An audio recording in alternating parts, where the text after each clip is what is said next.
Bonjour et bienvenue dans le tutoriel Evolubeam numéro 7. On va aujourd'hui utiliser le module de création de toiture du logiciel.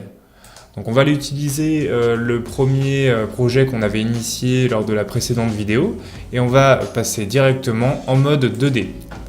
Donc dans un premier temps, on va modifier le type d'affichage de l'espace de travail. Donc on va se mettre en niveau courant sur le dernier étage de notre maison et on va venir sélectionner en niveau visible seulement le niveau actif.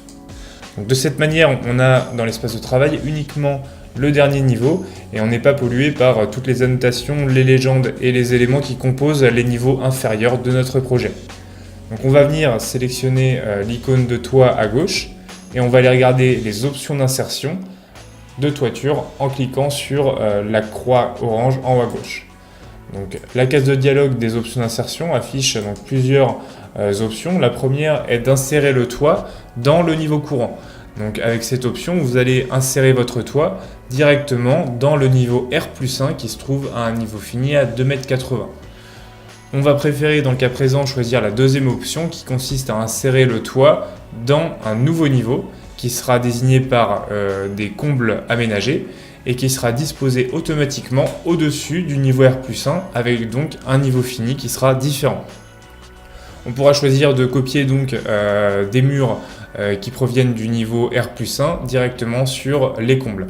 Donc on pourra choisir de copier uniquement les murs extérieurs ou l'intégralité des murs intérieurs et extérieurs. On pourra également choisir d'insérer un débord de toiture par défaut en cochant cette option et en mettant une donnée directement ici. Donc une fois les options d'insertion paramétrées, on va pouvoir fermer cette fenêtre et dérouler les options de tracé de la toiture. Donc on va avoir la première option de tracé qui est la reconnaissance automatique des contours. Donc cette option d'insertion rapide vous permet de vous disposer sur un contour de votre projet et le logiciel va venir délimiter l'intégralité de la toiture. Vous n'aurez plus qu'à cliquer pour l'insérer. Donc on va privilégier ici une option de tracé en polygone et on va venir délimiter la toiture en faisant le tour des murs de notre maison. Donc une fois tracé, vous allez avoir une fenêtre, une case de dialogue qui va s'afficher avec les bords de toit et les paramètres généraux. On va pouvoir fermer cette fenêtre dans un premier temps, on pourra la rouvrir dans un deuxième temps, mais dans le mode 3D pour avoir un meilleur visuel. Lorsqu'on regarde le gestionnaire de niveau, on voit que notre niveau de comble a bel et bien été ajouté automatiquement avec un niveau de comble à 2,85 m. En double-cliquant sur ce niveau, on va pouvoir modifier les élévations et les différentes épaisseurs qui ont été générées par défaut.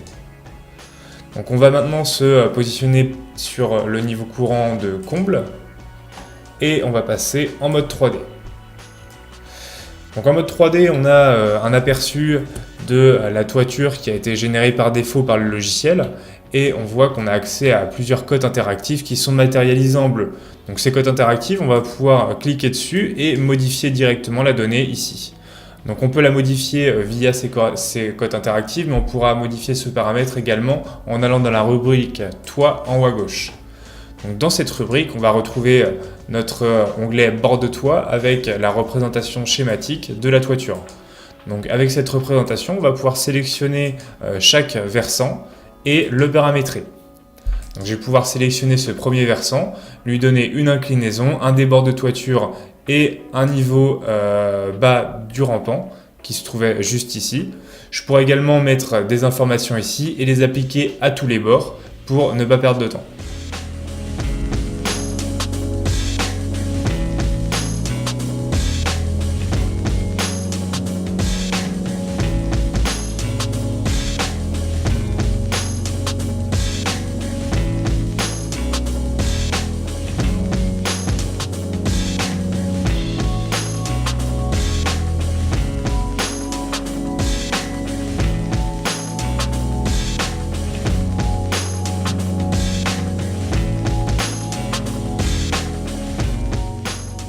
Donc une fois qu'on a paramétré les bords de toiture et le type de versant que l'on souhaitait avoir, on va pouvoir cette fois aller dans l'onglet Général pour paramétrer les hauteurs des gouttières. On pourra ainsi insérer des sous-faces On pourra également modifier l'épaisseur de la couverture avec une épaisseur d'isolation et on pourra modifier aussi le type de revêtement intérieur.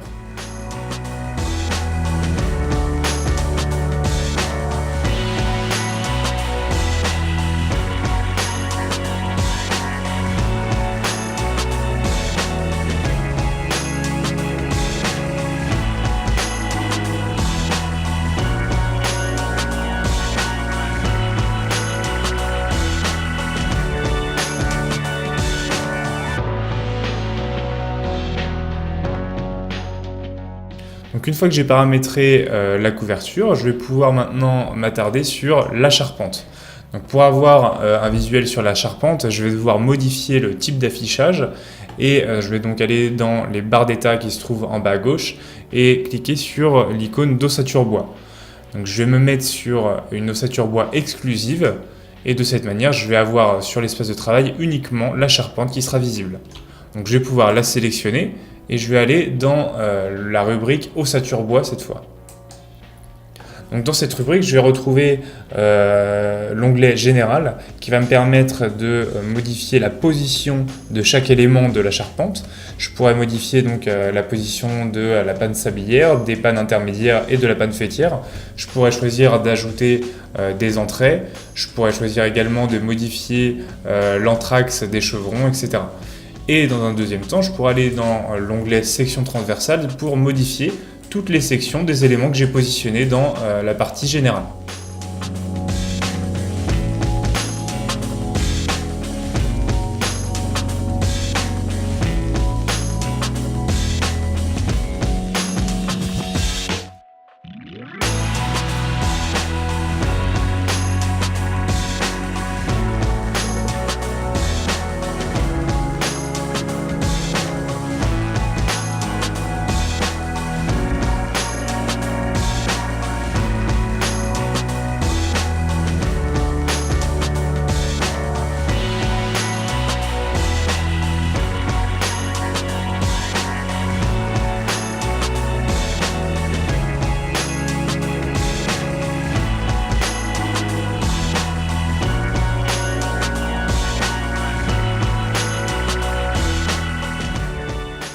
Donc une fois que j'ai fini de paramétrer ma charpente, je vais pouvoir repasser en affichage mixte en cliquant sur l'icône d'ossature bois et en cliquant sur afficher. Donc de cette manière, je vais avoir d'une part la couverture qui sera visible, mais si je passe en dessous du bâtiment, je vais avoir le détail de ma charpente. Donc on va maintenant repasser en mode 2D pour ajouter des éléments à cette toiture. Donc on va dans un premier temps ajouter une lucarne, donc on va faire un clic droit pour avoir la liste des types de lucarnes qu'on peut insérer dans le logiciel. Donc on va ici prendre une lucarne classique, et donc on va devoir dans un premier temps sélectionner la toiture. Dans un deuxième temps, il nous sera demandé de sélectionner un premier point d'insertion, et on devra ensuite déterminer la largeur de la lucarne. Donc une fois qu'on a procédé à ces trois étapes, on va pouvoir l'insérer et passer en mode 3D pour modifier et paramétrer cette lucarne. Donc il faudra la sélectionner et accéder directement à la rubrique lucarne en haut à gauche.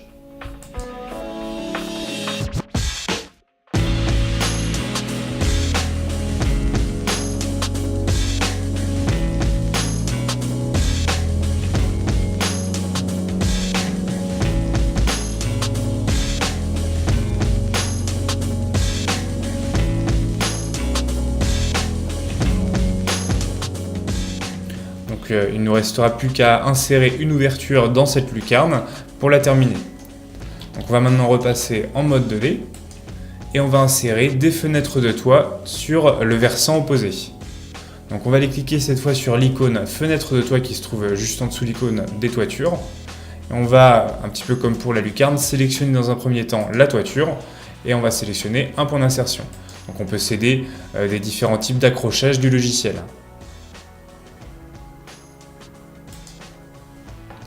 Donc une fois qu'on a inséré nos deux éléments, on pourra repasser en mode 3D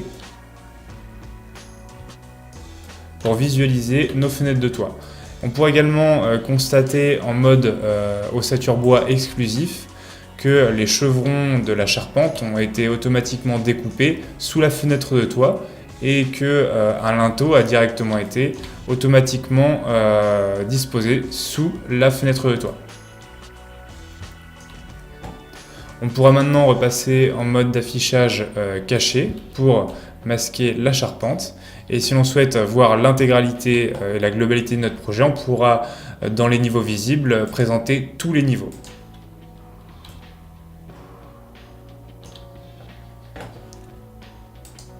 Voilà, je vous remercie d'avoir suivi ce tutoriel et je vous donne rendez-vous pour une prochaine vidéo sur le logiciel Evolubeam. En attendant, n'hésitez pas à vous abonner à la chaîne ZW France.